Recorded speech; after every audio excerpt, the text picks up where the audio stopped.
Good afternoon, everybody. Welcome to CHM 112 Experimental Chemistry 1. Today, we'll be discussing on analysis of salts, which involves identification of gases, anions, and cations. It is actually a continuation of the last lab. But for today, we'll be looking at groups 4 and 5 salts. Salt analysis is actually a qualitative analysis. And what information do we get from qualitative analysis? Like we are told the last lab, qualitative analysis identifies and analyzes. Qualitative analysis will establish the chemical entity of the species in the sample. It will also reveal or give the identity of the elements in a sample. Through qualitative analysis, we recognize chemical species by means of their color, their reaction that can produce color, or reaction that can produce precipitate. Like I said, salt analysis is an example of a qualitative analysis. Now we are going to concentrate on identifying gases and analyzing the mixtures of salts where we'll identify the anion and the cation present in the salt. Having said that qualitative analysis is salt analysis is a qualitative analysis, let us look at the components of a salt. Each salt is composed of two things. One, the cation, two, the anion. The cation is the positively charged ion, and the anion is the negatively charged ion. Let's look at examples of salts and their respective cation and anion. We look at sodium chloride, the common salt we use, the table salt. Sodium chloride is composed of sodium ion and chlorine ion. Sodium ion is the cation, while chlorine ion is the anion. Another example is lead carbonate, which has lead cation 2 plus and the carbonate 2 minus. We have the manganese chloride, manganese, and the chlorine. There is something I want us to note here. The salts are neutral compounds, they are chargeless. And that means that the corresponding cation and anion must give a charge that will cancel each other and give us a neutral salt when they are combining together. For example, you have sodium having one negative positively charged ion, and the chlorine has one negative charged ion. And so when you combine sodium and chlorine, when they come together, these charges will neutralize each other and they will give us a neutral salt. Likewise, for lead 2 plus, the carbonate is 2 minus. Now, in case of the manganese chloride, manganese is a divalent element, so it will have 2 plus. Chlorine has a 1 negative charge. So for us to make up with this 2 plus here, we need to add 2 moles of the chlorine ion, so that at the end of the day, when these two components or species come together, they will give us a neutral salt. There are other examples of cations and anions on the table shown in the slide. Now, for this particular experiment, we have 3 specific objectives. The first one is identification of gas, the second one is identification of anion, and the third one is identification of cation present in a given salt or sample. Now, the steps involved for the experiments are: the first thing to do is to look at to examine the physical appearance of the salt. In this step, what we actually need to do is to use our physical eyes to look at the color of the salt that will be given to us and the texture of the salt that will be given to us. And we'll have an observation on page 21, table 5 in the manual, where we'll get the physical appearance and the color of salt. In this page, we'll be able to get the inference for any particular color and texture of salt that will be given to us. Now, The identification of gases starts with the action of heat on the sample. The first thing is dry heating of the salt sample. In dry heating of the salt sample, we're actually trying to liberate the gas from the anion. We are trying to liberate the gas from the anion. And this we will see on page 11 to 12 on table 2 in the manual. Another action of heat here is action of heat on salt. Action of heat on salt. This particular action has to do with looking at the color of the residue of the salt after heating it. This will direct us or give us a clue to the cation that is present in the salt. And this we will get on page 21, table 6 in the manual. Then the second stage is identification of anion. Identification of anion. To identify the anion, we need to check for the gas that is coming out from the anion. That is the gas that is involved from the anion. It is the gas involved from the anion that will give us a clue of the anion that is present in the sample. For example, I have carbon 4 oxide as a gas. Carbon 4 oxide, the anion that gives off carbon 4 oxide is carbonate. That is CO3 2-. That is the anion that gives off carbon 4 oxide from a salt. And so, if I have this gas coming out, that means that I'm suspecting that the anion present in the salt is CO3 2-. That is carbonate.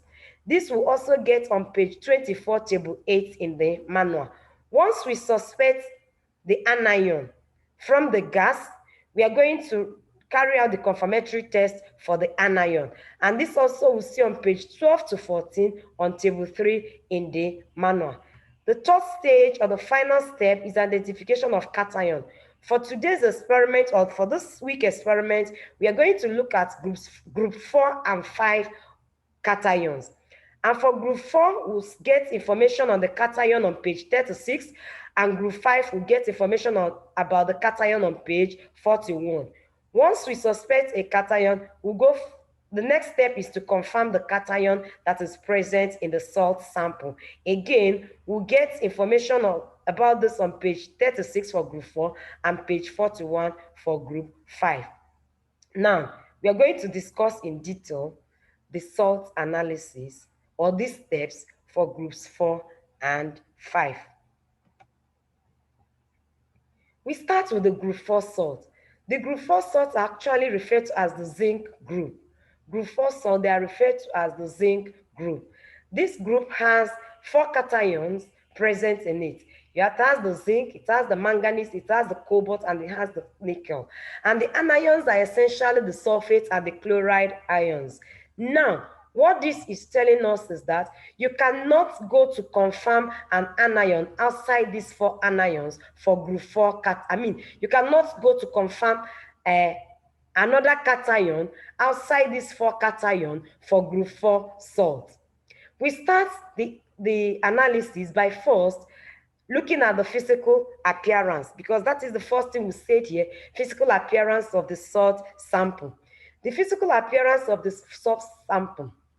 For the salt that will be given to us, we already know that the salt that we are giving to you is a salt that belongs to this group.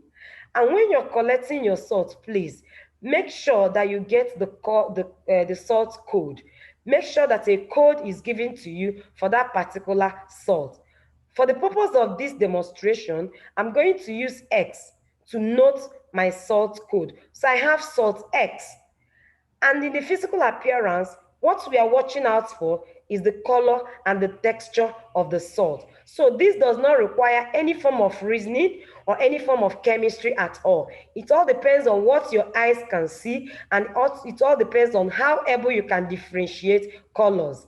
Now, when we talk about texture, we are actually looking at is it a powder like the lady's powder? You know how smooth that is?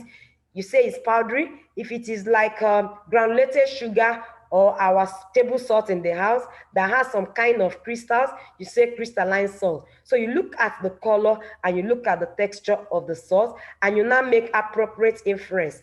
And this appropriate inference will be obtained on table 5, page 21 in the manual. You'll also see the correct observation there. Now, once we are done with the physical appearance of the salt, we are going to go on to identify the gas present in the salt. Now, I want to make some clarification here. For the interest of this demonstration, I have separated the three objectives into three different tables: identification of gases, identification of anions, identification of cations. That does not mean that you're going to report it this way in your manual. No, you're going to report it just as a table, not as different table. So it's going to run from physical appearance all through to confirmation of the cation, depending on how you want to start. Some people want to identify their cation before they go to anion. But what I'm saying is this: you should not, it's not necessary that you make different tables for them. I just put them in different tables for clarification and for me to be able to explain it. Now, for the identification of gases, the first step is the dry heating step. Salt X plus heat. Salt X is the salt code plus heat. Here, what is the purpose of dry heating? The purpose of dry heating is to be able to identify the gas that will be involved from the anion present in the sample.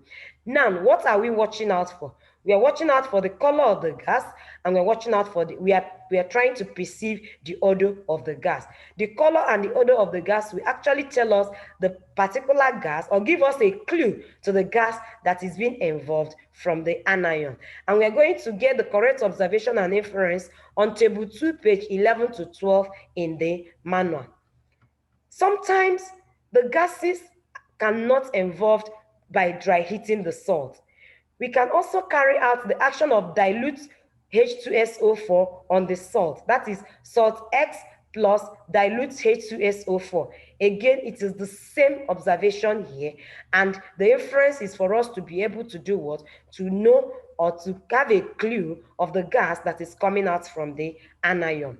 If by the time we use dilute H2SO4 and we are not able to see any color or perceive the odor of any gas, we have to do what? Whatever we have on the test tube, we discard it, take a fresh portion of our sample and add conc H2SO4. By the time you add conc H2SO4, you should be able to get the gas from the anion. And the correct observation again is still on page 11 to 12, table 2. Now listen to me. For this particular step, it's either you carry out the dry heating salt X plus heat, or salt X plus dilute H2SO4, or salt X plus conc H2SO4. You cannot do all the three to get your gas. If you carry out the dry heating test and you're able to get the gas, you don't need to go on to use dilute or conc H2SO4. No. Any one of these steps that gives you the color or odor of your gas is enough. So you don't need to carry out all the three steps. All you need is one step. You can only go to the next step if by the time you dry heat your salt and here you say no color or no odor of gas. Then you go to the next step. But if you have a gas here, you should not go to the next step. Now, when you are dry heating your gas, please, you should also note the effects of the gas on litmus paper. The effects of the gas on litmus paper. Just get your litmus paper, place it on the tip or at the tip of your test tube, not inside, just because gases are volatile. So by the time the gas is escaping, it should be able to react or to have some effect on the litmus paper. In this particular step, you're going to use both the red and the blue litmus paper. And what do we want to achieve here? We want to know if the gas is acidic or alkaline. And if the gas is acidic or alkaline, if you go to table 2, page 11 to 12, you will see the alkaline gases and you see acidic gases. That will also give you a clue to what you have, to the gas that is evolving from the anion.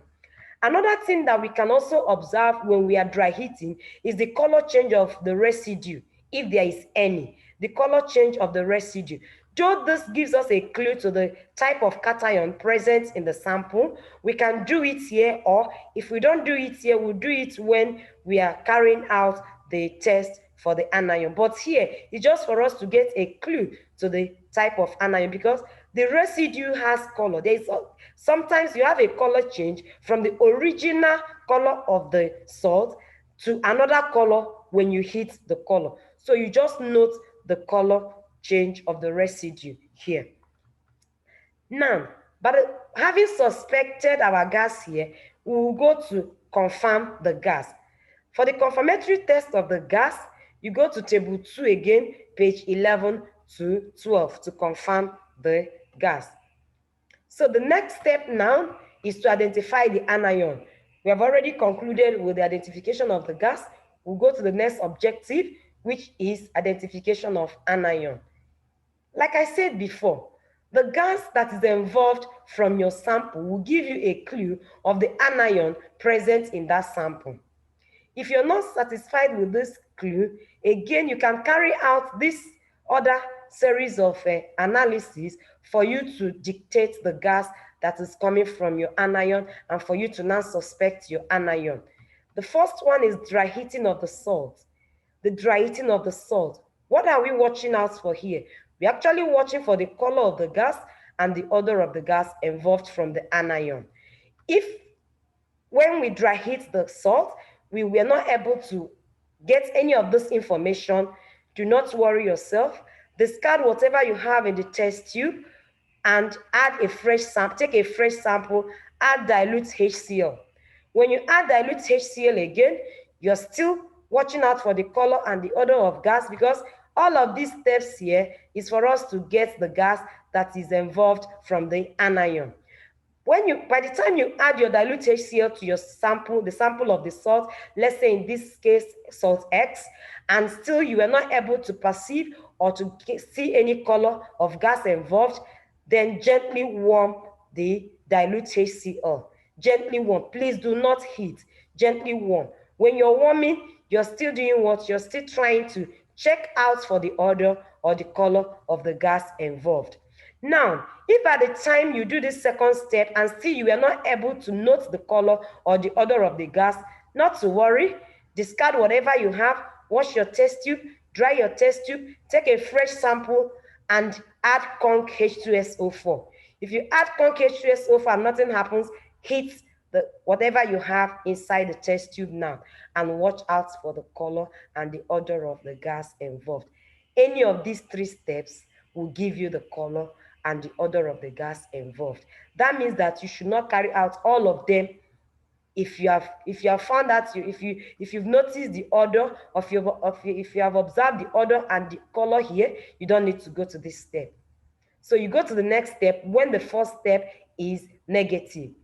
Now, listen to me, because you're going to carry out maybe several series of steps for one particular step, you need to be using analiquots. That is a small portion of your salt for each of the analysis. A small portion of the salt is required for each of the analysis. Once you're able to note the color and the odor of the gas, now under your inference, you can now write the gas that is coming from the anion. Remember that your purpose here is to identify the anion and not to identify the gas. But we know that our gas comes from the anion, and so while reporting, you write gas from anion. HCl is a gas coming from your anion, which is a chloride ion. This is just an example. I'm not saying that the gas is HCl, it's just for example. If it is CO2 that is your gas, your CO2 is coming from CO32 minus. CO32 minus is your anion. So once you write HCl from Cl minus, you write Cl minus suspected, because in this stage, you are still suspecting your anion. You can see this on page 24, table 8 in your manual. Once you suspect the anion, you go on to confirm the anion.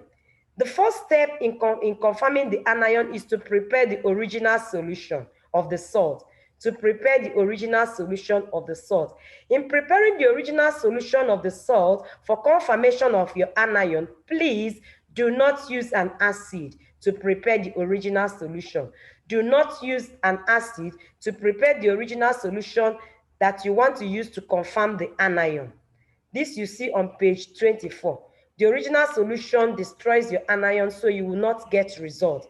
What you can use is dissolve your salt in water, in cold water. If it did not dissolve, you try dissolve it in hot water. If it did not dissolve, discard whatever you have, take a fresh sample of your salt. Now add sodium carbonate. You're adding sodium carbonate in the ratio 1:1. That is ratio 1 of your sample salt and ratio 1 of your sodium carbonate. When you add your sodium carbonate, you add water, you boil, and you add nitric acid, and you form your original solution. Your original solution is just getting your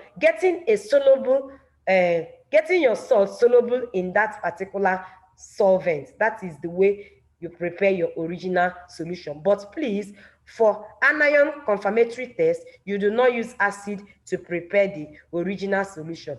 Once you confirm the anion here, you go to objective 3. The objective 3 is identification of cation. And because for this week, our interest is to identify the cation and anion present in groups 4 and 5, I am going to look at cations for group 4 now. The first step in the identification of cation for any salt is preparation of original solution. For identification of cation, you need to use water, either cold or hot, to prepare your original solution, or you use dilute nitric acid. You see, in this case, for cation, you can use acid, but for anion, you cannot use, for anion, you cannot use acid. You can use water, either cold or hot, to prepare your original solution, just to get the salt soluble. If this did not work, whatever you have in your test tube, discard it, take a fresh sample of the salt, add dilute nitric acid. If it still did not dissolve, if you're still not able to get the original solution, discard what you have, use conc nitric acid. But please, anytime you use conc nitric acid to get your original solution for identification of cation, make sure you further dilute the solution with distilled water. Make sure you further dilute the solution with distilled water. Now, having obtained the original solution here, we are going to add the group precipitant for group 4 to the original solution. And the group precipitant for group 4 is ammonia and hydrogen sulfide. So ammonia plus hydrogen sulfide will be added to the original solution of group 4. When you add ammonia and hydrogen sulfide, a precipitate will be formed, and the inference is that this is to show that group 4 is present. This you will see on page 36. But there is something special about the precipitates formed for group 4 cation. For group 4 cation, the precipitates formed using the group precipitant, it's colored. The precipitate is a colored precipitate. So you should note the color of the precipitate and now give an appropriate inference. Now, if the precipitate is white precipitate, that means that the cation present in the sample is zinc. I am suspecting that zinc is the cation present in the sample. And I will go further, I'll go on to confirm the zinc as the cation present in the sample. Now listen to me. You cannot have more than one cation in a salt sample. For this group 4 salt, you can only have either zinc as a cation, or manganese as a cation, or cobalt as a cation, or nickel as a cation. You cannot have all the 4 or all 2 at a time as a cation in one particular salt. You can only have one. So once I am able to notice that I have a white precipitate on addition of the group precipitant, I don't need to further go to suspect manganese or cobalt or nickel. What I will do is I will just go on to confirm my zinc ion, because that is what I'm suspecting. But if, for example, another person adds ammonia and hydrogen sulfide to his or her original solution, and the person is able to notice that the color is pink precipitate and is turning brown, now, that person will not have any business to do with zinc or cobalt or nickel. The business is the manganese as a cation in the salt. So the person will go on to confirm manganese in the salt and disregard every other cation that is in this group. What if another person now instead of his or her own precipitate being white or pink, is now black. The person will just concentrate on cobalt and nickel as the cation present in the sample. This O here, please, is a small letter O, is not a capital letter. Now, I'm going to take each of the cation once at a time so that you'll understand clearly what we are saying. Now, supposing I have white precipitates, that means my cation, the cation that I'm suspecting is zinc ion. I will just take the white precipitate and add dilute HCl. If by the time I add dilute HCl to the white precipitate, I still have white precipitate, my report is going to be that zinc ion is suspected. This is not the confirmatory test. I'm still suspecting zinc ion. Then to the white precipitate and dilute HCl, which I still have inside my test tube, I'm going to add sodium hydroxide. If on addition of sodium hydroxide, the white precipitate becomes soluble in sodium hydroxide, I will now say zinc confirmed. So it is at this stage that I'll have my zinc cation confirmed on the addition of sodium hydroxide. And that is all. I will just end the identification of cation at that stage. But if another person, maybe Mr. B, on addition of the group precipitant to the original solution, has zinc precipitate turned brown, is going to suspect manganese as the cation, manganese ion, as the cation present in the salt. And so the person will just take up the pink precipitate, turning brown, plus HCl, plus boil, plus cool, plus sodium hydroxide. If on addition of all of this, carrying out all of this, and you still have white precipitate, note, you're still suspecting manganese ion. You've not confirmed manganese ion. Now, for confirmation of manganese ion, you need to add excess sodium hydroxide. On addition of excess sodium hydroxide, if you have a white precipitate which is insoluble in excess sodium hydroxide, you have confirmed manganese ion as the cation present in the salt. So your business on identification of cation for group 4 is finished. You don't need to go further to anything because you need to just confirm one cation out of the 4 cations that is present in group 4 for salt. Now, all of this information is obtained on page 36 in the manual. Peradventure, another person has black precipitate. The person will be suspecting cobalt ion or nickel ion. Listen, cobalt or nickel, not the two, because as I said, you cannot have 2 cations present in a salt. Then for black precipitate, you're going to add 5 drops of HCl and it will form a solution. Your report is going to be that cobalt or nickel is suspected. You divide this solution into 2 because since you're only going to confirm one of the cations, you're going to divide the portion into 2. To the first portion of the solution, you add potassium thiocyanide. If you have a blue precipitate, then the cation confirmed is cobalt. Cobalt ion is confirmed. If by the time you add this potassium thiocyanide and you did not observe any blue precipitate, that means that this cobalt is not present. What you will do is to the second portion, not to this first portion. Remember, you divided the portion into 2. To the second portion, add ammonium chloride, add ammonia, and add dimethylglycamine.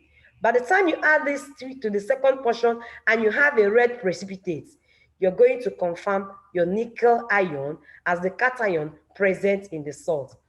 Okay, the reason why I put this ammonium hydroxide in colored is you can use it in place of ammonia.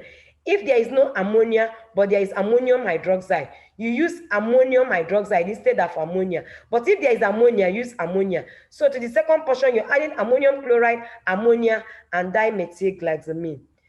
Now, please, of most important, you cannot have more than 1 anion or 1 cation in the salt that will be provided for you for this particular analysis.